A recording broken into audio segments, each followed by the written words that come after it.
Hello engineers, welcome to Xylem technical. അപ്പോൾ എല്ലാവരും LSTDAക്ക് വേണ്ടി പ്രിപ്പയർ ചെയ്യുന്ന ആൾക്കാരായിരിക്കുമല്ലോ. പ്രീവിയസ് ഇയർ ക്വസ്റ്റ്യൻസ് ഡിസ്കസ് ചെയ്യുന്നതിൻ്റെ ഇമ്പോർട്ടൻസ് ഞാൻ പറയാതെ തന്നെ എല്ലാവർക്കും അറിയാം. ഒരു എക്സാമിന് നമ്മൾ പ്രിപ്പയർ ചെയ്ത് തുടങ്ങുമ്പോൾ ക്വസ്റ്റ്യൻസ് ആണ് ഏറ്റവും കൂടുതൽ നമ്മൾ വർക്കൗട്ട് ചെയ്യേണ്ടത്. അപ്പോൾ LSTDA എക്സാമിന് കഴിഞ്ഞ എക്സാമിന് ചോദിച്ച കുറച്ച് ക്വസ്റ്റ്യൻസ് ആണ് ഇന്ന് നമ്മൾ ഡിസ്കസ് ചെയ്യുന്നത്. ബിൽഡിംഗ് മെറ്റീരിയലിനുള്ള കുറച്ച് ക്വസ്റ്റ്യൻസ്. അപ്പോൾ സമയം വൈകാതെ തന്നെ നമുക്ക് എന്ത് ചെയ്യാം, ക്വസ്റ്റ്യനിലേക്ക് വരാം. First question: needle-shaped solids which appear during the hydration of cement in its microstructure level is called option A ettringite, option B belite, option C calcium silicate hydrate, option D calcium hydroxide. അപ്പോൾ ഇത് നമുക്ക് അധികം പരിചയമില്ലാത്തൊരു question ആണ്, കാരണം repeated ആയിട്ട് ചോദിക്കാതെ പുതുതായിട്ട് വന്നൊരു ക്വസ്റ്റ്യൻ ആണ്. ഇതിന്റെ കറക്റ്റ് ആൻസർ എന്ന് പറയുന്നത് എട്രിംഗൈറ്റ് ആണ്. കറക്റ്റ് ആൻസർ എട്രിംഗൈറ്റ് ആണ്. അപ്പം എന്താണ് എട്രിംഗൈറ്റ് എന്ന് നോക്കിയാലോ. നമുക്ക് എല്ലാവർക്കും അറിയാം, ഹൈഡ്രേഷൻ റിയാക്ഷൻ നടക്കും സിമെന്റിൽ. വാട്ടർ ആഡ് ചെയ്യുമ്പോൾ ഹൈഡ്രേഷൻ റിയാക്ഷൻ നടക്കും.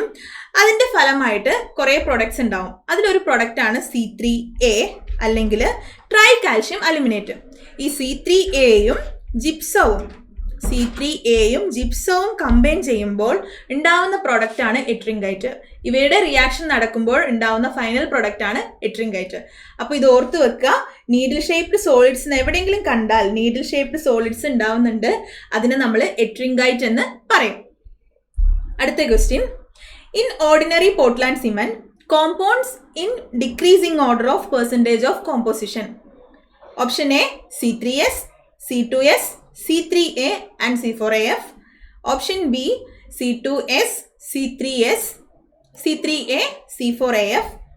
അടുത്തത് C2S, C3S, C4AF, C3A. Option D C3S, C2S, C4AF and C3A. അപ്പോൾ ഹൈഡ്രേഷനെ പറ്റി നമ്മൾ തൊട്ട് മുൻപത്തെ ക്വസ്റ്റ്യനിൽ പറഞ്ഞു. നമ്മൾ സിമെന്റിലേക്ക് വെള്ളം ആഡ് ചെയ്യുന്ന സമയത്ത് ഹൈഡ്രേഷൻ റിയാക്ഷൻ നടക്കും. അപ്പോൾ ബോക്സ് കോമ്പൗണ്ട്സ് ഉണ്ടാവും. ബോക്സ് കോമ്പൗണ്ട്സ് ആണ് ഈ തന്നിരിക്കുന്നത്. അപ്പോൾ ഇതിൽ C3S, എന്താണ് C3S? വേറൊരു പേരുണ്ട് C3Sന്, എലൈറ്റ് എന്ന് പറയും. C3Sന് നമ്മൾ എലൈറ്റ് എന്ന് പറയും. എലൈറ്റിന്റെ പെർസെൻറ്റേജ് എത്രയാണെന്ന് ചോദിച്ചാൽ അപ്രോക്സിമേറ്റ്ലി 40% ഉണ്ട്. ഇനി C3Sന്റെ ഫുൾ ഫോം എന്താണ്? Try calcium silicate. ഇനി C2Sലേക്ക് വരികയാണെങ്കിൽ C2Sനെ നമ്മൾ ബിലൈറ്റ് എന്ന് പറയും. ബിലൈറ്റിന്റെ പെർസെൻറ്റേജ് എത്രയെന്ന് ചോദിച്ചാൽ എലൈറ്റിനേക്കാളും കുറച്ച് താഴെയാണ്, 32% ഉണ്ട്. അടുത്ത കോമ്പൗണ്ട് C3A ആണ്. C3Aനെ നമ്മൾ എലൈറ്റ്, ബിലൈറ്റ് എന്ന് പറഞ്ഞു. അതേപോലെ സിലൈറ്റ് ആണ്. സിലൈറ്റിന്റെ പെർസെൻറ്റേജ് അപ്രോക്സിമേറ്റ്ലി 10% ആണ് വരിക. ഓക്കെ. ഇനി ലാസ്റ്റ് കോമ്പൗണ്ട് C4AF ആണ്. C4AF ABC എന്ന് പറഞ്ഞു. ഇനി അടുത്ത ഡിലൈറ്റ് എന്നൊന്നും പറയരുത്. ഇവിടെ ഒരു F അഡീഷണൽ ആയിട്ട് വന്നിട്ടുണ്ട്, അത് ഓർത്ത് വെക്കുക. F അഡീഷണൽ ആയിട്ട് വന്നിട്ടുണ്ട്, അതുകൊണ്ട് തന്നെ ഇത് ഫെലൈറ്റ് ആണ്. ഫെലൈറ്റ് നമ്മളിപ്പോൾ പറഞ്ഞതിനേക്കാളും കുറച്ച് താഴെയാണ് വരിക, 9% വരും. അപ്പോൾ പെർസെൻറ്റേജ് ഓഫ് കോമ്പോസിഷൻ ചോദിച്ചാൽ എലൈറ്റ്, ബിലൈറ്റ്, സിലൈറ്റ് ആൻഡ് ഫെലൈറ്റ് ഈ ഓർഡർ ആണ് വരേണ്ടത്. അപ്പോൾ കറക്റ്റ് ആൻസർ ഏതായിരിക്കും? ഓപ്ഷൻ A ആണ് കറക്റ്റ് ആൻസർ. ഇനി ഇതിൽ ഓർത്ത് വെക്കേണ്ട 1-2 ഓർഡറുകൾ കൂടി ഉണ്ട്. ഒന്നാമത്തെ ഓർഡർ ഹൈഡ്രേഷൻ നടക്കുന്നു പറഞ്ഞു. ആ ഹൈഡ്രേഷൻ്റെ ഹീറ്റ് ആണ് പറയുന്നത്. ഹൈഡ്രേഷൻ്റെ ഹീറ്റ് അല്ലെങ്കിൽ ഹീറ്റ് ഓഫ് ഹൈഡ്രേഷൻ ആണ് പറയുന്നത്.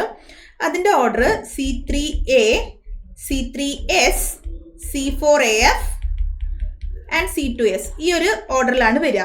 ഹൈഡ്രേഷൻ നടക്കുമ്പോൾ അതൊരു എക്സോതെർമിക് റിയാക്ഷൻ ആണ്. ഹൈഡ്രേഷൻ എന്ന് പറയുന്നത് എക്സോതെർമിക് റിയാക്ഷൻ ആണ്. ഈ എക്സോതെർമിക് റിയാക്ഷന്റെ ഫലമായിട്ട് ഹീറ്റ് പ്രൊഡ്യൂസ് ചെയ്യും. അപ്പൊ ഏറ്റവും കൂടുതൽ ഹീറ്റ് ഉണ്ടാക്കുന്ന ആൾ ആരാന്ന് ചോദിച്ചാൽ C3A ആണ്. അതിനുശേഷം C3S ആണ്, പിന്നെ C4AF ആണ്, ലാസ്റ്റ് വൺ C2S ആണ്. അപ്പൊ ഓർത്ത് വെക്കാൻ എളുപ്പം എങ്ങനെയാന്ന് വെച്ചാൽ 3 വരുന്നതാണ് first. C3A first, A alphabetic ഓർഡറിൽ ഫസ്റ്റ് ആണല്ലോ. അപ്പൊ C3A, അതിനുശേഷം C3S, എക്ക് ശേഷം S വരും, എക്ക് ശേഷം S, പിന്നെ C4AF, C2S ഏറ്റവും ലാസ്റ്റ് ആണ്. ഇനി അടുത്തൊരു ഓർഡർ ഓർത്ത് വെക്കേണ്ടത് റേറ്റ് ഓഫ് ഹൈഡ്രേഷൻ ആണ്.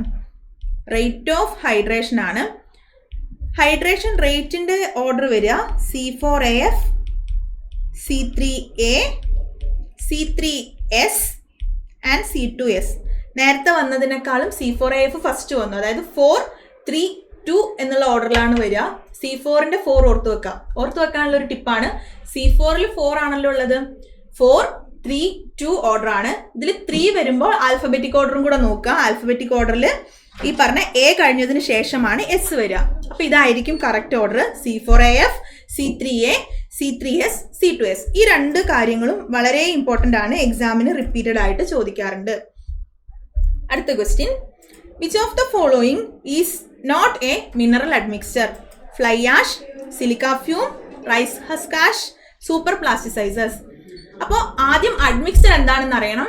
അഡ്മിക്സ്ചർ എന്ന് വെച്ചാൽ നമ്മൾ സിമെന്റിന്റെ പ്രോപ്പർട്ടീസ് എൻഹാൻസ് ചെയ്യാൻ ആഡ് ചെയ്യുന്ന മെറ്റീരിയൽസിനെയാണ് അഡ്മിക്സ്ചേഴ്സ് എന്ന് പറയാം. അഡ്മിക്സ്ചേഴ്സ് രണ്ട് രീതിയിലുണ്ട്. മിനറൽ അഡ്മിക്സ്ചേഴ്സും ഉണ്ട്, അതേപോലെ കെമിക്കൽ അഡ്മിക്സ്ചേഴ്സും ഉണ്ട്. ഈ കെമിക്കൽ അഡ്മിക്സ്ചേഴ്സിന് എക്സാമ്പിൾ ആരൊക്കെയാണെന്ന് ചോദിച്ചാൽ പ്ലാസ്റ്റിസൈസേഴ്സ് ഉണ്ട്, പിന്നെ ഓപ്ഷനിലുള്ള സൂപ്പർ പ്ലാസ്റ്റിസൈസേഴ്സ് ഉണ്ട്, അതുകൂടാതെ എയർ എൻട്രെയിനിങ് അഡ്മിക്സ്ചേഴ്സ് ഉണ്ട്, ആക്സിലറേറ്റിംഗ് അഡ്മിക്സ്ചേഴ്സ് ഉണ്ട്, അതേപോലെ അല്ലെങ്കിൽ ആക്സിലറേറ്റേഴ്സ് എന്ന് പറയും, അതേപോലെ റിട്ടാർഡേഴ്സ് ഉണ്ട്. നമ്മുടെ ക്വസ്റ്റ്യൻ ഏതാണ് മിനറൽ അഡ്മിക്സ്ചർ എന്നാണ്. മിനറൽ അഡ്മിക്സ്ചേഴ്സിന് ഉള്ള 3 എക്സാമ്പിൾസ് ഏതൊക്കെയാണെന്ന് ചോദിച്ചാൽ option A fly ash, option B silica fume, option D rice husk ash. അപ്പോൾ ഈ 3 ഓപ്ഷൻസ് ഓർത്ത് വെക്കുക. മിനറൽ അഡ്മിക്സ്ചേഴ്സിന് എക്സാമ്പിൾ ആണ്. ക്വസ്റ്റ്യനിൽ മിനറൽ അഡ്മിക്സ്ചർ അല്ലാത്തത് ആരെന്നാണ് ചോദിച്ചിട്ടുള്ളത്. അതിന്റെ ആൻസർ സൂപ്പർ പ്ലാസ്റ്റിസൈസർ ആണ്. കറക്റ്റ് ആൻസർ ഓപ്ഷൻ ഡി ആണ്. ഇനി ഇവിടുന്ന് 2 ക്വസ്റ്റ്യൻസ് ആണ് നമ്മൾ ഓർത്ത് വെക്കേണ്ടത്. ഒരു ക്വസ്റ്റ്യൻ കാണുമ്പം അതും അതിന്റെ ഓപ്ഷൻ മാത്രമല്ല, ചുറ്റിപ്പറ്റിയുള്ള കാര്യങ്ങളും കൂടെ ഓർത്ത് വെക്കണം. അപ്പോൾ കെമിക്കൽ അഡ്മിക്സ്ചേഴ്സ് ആരൊക്കെയാണെന്ന് ഓർത്ത് വെക്കുക. ഇനി എക്സാം ഹാളിൽ കയറുന്ന സമയത്ത് നമുക്ക് വരുന്ന തെറ്റെന്താണ്? നോട്ട് എ മിനറൽ അഡ്മിക്സ്ചർ എന്ന് പറഞ്ഞിട്ടുണ്ട്. നമ്മൾ ചിലപ്പോൾ ക്വസ്റ്റ്യൻ വായിക്കുമ്പോൾ മിനറൽ അഡ്മിക്സ്ചർ മാത്രമാണ് കാണുക, ഓപ്ഷൻ എ തന്നെ നമ്മൾ കുത്തും. അങ്ങനെ ചെയ്യരുത്, ക്വസ്റ്റ്യൻ വ്യക്തമായിട്ട് വായിക്കുക. അടുത്ത question, as per IS 399/1963 classification of commercial timbers and their zonal distribution, weight per cubic meter of various timber is standardized at dash moisture content 6%, 8%, 10% and 12%. അപ്പോൾ PSCന്റെ ഒരു മാറിയ ചോദ്യത്തിന്റെ രീതി അനുസരിച്ചിട്ട് IS കോഡുകൾ വളരെ ഇമ്പോർട്ടൻ്റ് ആയി വന്നു തുടങ്ങിയിട്ടുണ്ട്. നമ്മൾ കാണാത്ത കോഡുകളൊക്കെ ഓപ്ഷനിൽ വരാറുണ്ട്. കോഡ് തന്നിട്ട് അത് എന്തിനുള്ള കോഡാണെന്ന് ചോദിക്കാം, അല്ലെങ്കിൽ കോഡൽ പ്രൊവിഷൻസ് ചോദിക്കാം. അപ്പോൾ ഇവിടുന്ന് നമുക്ക് 2 ക്വസ്റ്റ്യൻസ് ആണ് ഓർത്ത് വെക്കേണ്ടത്. ഒന്ന് ടിമ്പറിൽ വരുന്ന ഒരു കോഡാണ് 399. അപ്പോൾ ഇത് ഓർത്ത് വെക്കുക. 399 എന്ന് പറയുന്നത് ടിമ്പറിന്റെ കോഡാണ്. 3 × 3 എത്രയാണ്? 9 അല്ലേ? അപ്പോൾ 3 × 3 9 ഓർത്ത് വെക്കുക. 399 എന്ന് പറയുന്നത് ടിമ്പറിന്റെ കോഡാണ്. ഇനി ക്വസ്റ്റ്യനിൽ ചോദിച്ചിരിക്കുന്നത് എന്താണ്? Weight per metre cube of various timber നമ്മൾ പറയുന്നത് ഏത് മോയ്സ്ചർ കണ്ടന്റിലാണ് എന്നുള്ളതാണ് ക്വസ്റ്റ്യൻ. ടിമ്പറിന്റെ വെയിറ്റ് സ്പെസിഫൈ ചെയ്ത് പറയുന്ന വാട്ടർ കണ്ടന്റ് ഏതാണെന്ന് ചോദിച്ചാൽ 12% ആണ്. അപ്പോൾ ഇതിന്റെ കറക്റ്റ് ആൻസർ 12% ആണ്. ഇനി എന്താണ് ഈ 12%ന്റെ പ്രത്യേകത? നമ്മൾ ടിമ്പർ എടുക്കും, സീസണിങ് ചെയ്യും. സീസണിങ് ചെയ്ത് കഴിഞ്ഞാൽ അതിന്റെ വാട്ടർ കണ്ടന്റ് 10 to 12% ആണ്. ഇനി ഇതിലുള്ള 12%ലാണ് നമ്മൾ വെയിറ്റ് സ്പെസിഫിക്കലി പറയാം. ഇനി സീസണിങ്ങിന്റെ വാട്ടർ കണ്ടന്റ് നമുക്ക് പ്രീവിയസ് ഇയറിൽ ചോദിക്കാറുണ്ട്. 10 to 12% ആണ് സീസണിങ്ങിന്റെ വാട്ടർ കണ്ടന്റ്. ഇനി അതാണ് നമുക്ക് ഓപ്ഷനിലുള്ളത്. കറക്റ്റ് ടെക്സ്റ്റ് ബുക്ക് പ്രകാരമാണെങ്കിൽ 8 to 12% ആണ് സീസണിങ് കഴിയുമ്പോൾ ഒരു ടിമ്പറിൽ ഉണ്ടാവുന്ന വാട്ടർ കണ്ടന്റ്. അപ്പോൾ PSCക്ക് ചോദിച്ചാൽ ഓപ്ഷനിൽ ഉണ്ടാവുക 10 to 12% ആണ്. ജനറലി സീസണിങ്ങിന്റെ വാട്ടർ കണ്ടന്റ് എത്രയാണെന്ന് ചോദിച്ചാൽ 8 to 12 ആണ്. ഇവിടെ ചോദിച്ചിരിക്കുന്ന ക്വസ്റ്റ്യൻ വെയിറ്റ് സ്പെസിഫൈ ചെയ്യുന്ന വാട്ടർ കണ്ടന്റ് ഏതാണെന്നാണ്. അത് 12% ആണ്. അപ്പോൾ ഇത്രയും കാര്യങ്ങൾ ഓർത്തു വെക്കുക. And the last question is, in ferrocement construction, what is the reinforcement? Option A 8 mm rod, option B 6 mm rod, option C 4 mm rod, option D wire mesh. അപ്പോൾ ഏതാണോ നമ്മൾ ഉപയോഗിക്കുക ഫെറോസിമെന്റിൽ? ഫെറോസിമെന്റ് കൺസ്ട്രക്ഷന്റെ ഏറ്റവും വലിയ അഡ്വാൻറ്റേജ് തന്നെ എന്താണെന്ന് വെച്ചാൽ സെൽഫ് വെയിറ്റ് കുറവാണ്, സെൽഫ് വെയിറ്റ് ഡിക്രീസ്ഡ് ആണ് അതിന്റെ ഏറ്റവും അഡ്വാൻറ്റേജ്. അപ്പോൾ ഇവിടെ നമ്മൾ റീഇൻഫോഴ്സ്മെന്റ് ആയിട്ട് ഉപയോഗിക്കുന്നത് വയർ മെഷ് ആണ്. ഫെറോസിമെന്റ് കൺസ്ട്രക്ഷൻ വെയിറ്റ് കുറയ്ക്കാൻ വേണ്ടി, സെൽഫ് വെയിറ്റ് സ്ട്രക്ചറിന്റെ കുറയ്ക്കാൻ വേണ്ടിയിട്ടാണ് ഉപയോഗിക്കുന്നത്. ഇനി ഇതിന്റെ ഏറ്റവും വലിയ യൂസ് ചെയ്യുന്ന ഇൻഗ്രീഡിയന്റ് ഏതാണെന്ന് ചോദിച്ചാൽ സിമെന്റിനൊപ്പം നമ്മൾ വയർ മെഷ് ആണ് ഉപയോഗിക്കുക. നോർമൽ റീഇൻഫോഴ്സ്മെന്റ് ഉപയോഗിക്കില്ല, വയർ മെഷ് ആണ് ഉപയോഗിക്കുക. അപ്പോൾ ഈ ഒരു ഫിഗറിൽ കാണിച്ച പോലെയാണ് ഉണ്ടാവുക. ഇത് കണ്ടോ വയർ മെഷുകൾ. ഇങ്ങനെയാണ് ഫെറോ സിമെന്റിന്റെ കൺസ്ട്രക്ഷൻ. അപ്പൊ ഇത്രയും ക്വസ്റ്റ്യൻ ആണ് നമ്മൾ ഡിസ്കസ് ചെയ്യാൻ ഉദ്ദേശിച്ചത്. അപ്പൊ നിങ്ങൾ ഇതുവരെ പ്രിപ്പയർ ചെയ്ത് തുടങ്ങാത്ത ആൾക്കാരാണെങ്കിലും പ്രിപ്പറേഷൻ പകുതി വഴിയിൽ നിന്ന ആൾക്കാരാണെങ്കിലും ഒക്കെ സൈലം നിങ്ങൾക്ക് കൂടെയുണ്ട്. നമ്മൾ പുതിയ സർവേയർ ബാച്ച് ആരംഭിച്ചിട്ടുണ്ട്. അത് ITA ലെവലിലുള്ള സ്റ്റുഡൻസിന് വേണ്ടിയിട്ടുള്ള എക്സ്ക്ലൂസീവ് ബാച്ച് ആണ്.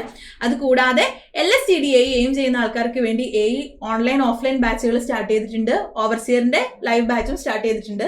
അപ്പൊ നിങ്ങൾ ഇതുവരെ പ്രിപ്പറേഷൻ തുടങ്ങാത്ത ആൾക്കാരാണെങ്കിൽ വളരെ പെട്ടെന്ന് തന്നെ പ്രിപ്പറേഷൻ തുടങ്ങുക. കാരണം ഈ ഒരു വർഷം നമുക്ക് ഒരുപാട് എക്സാംസ് വരും. അപ്പോൾ എല്ലാവരും നന്നായിട്ട് പ്രിപ്പയർ ചെയ്യാം. അപ്പോൾ അടുത്ത സെഷനിൽ കാണാം. താങ്ക്